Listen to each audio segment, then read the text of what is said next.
So I just watched this MSNBC panel of these supposed biracial people, because of course everybody's in outrage over Trump saying that he doesn't know that Kamala Harris is black, for the simple fact that neither does she.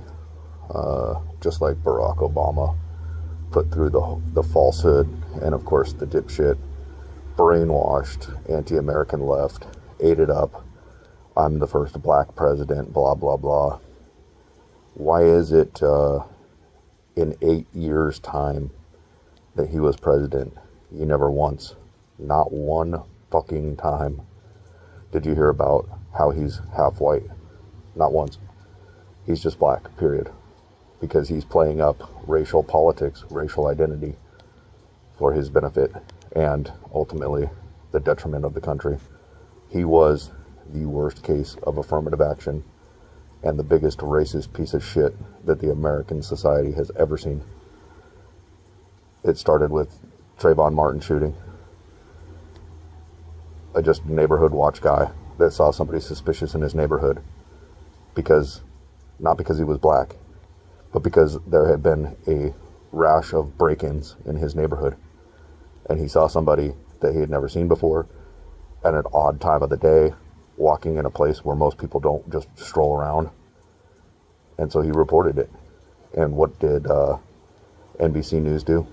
They chopped up the tape to make him sound like a racist, to whip up racial tensions, and then swoop in super ultra racist piece of shit Barack Obama to go, if I had a son, he would look like Trayvon. Which is not true, because Trayvon was actually black and Barack Obama is half white.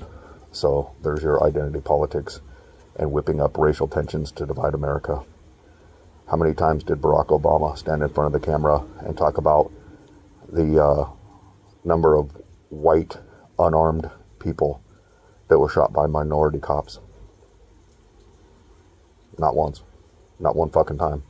But how many times did he jump in front of the camera to whip up racial tensions anytime that there was supposedly an incident between an unarmed black person and a white cop in a shooting, whether it resulted in death or not? He is a racist piece of shit, pushing identity politics and whipping racial tensions beyond belief. That's where the downfall of race started. Since my entire time growing up in the 80s and 90s, other than the Rodney King incident, which was a travesty. I mean, they definitely beat that guy in the street, but then again, he did run from cops. That part's never talked about.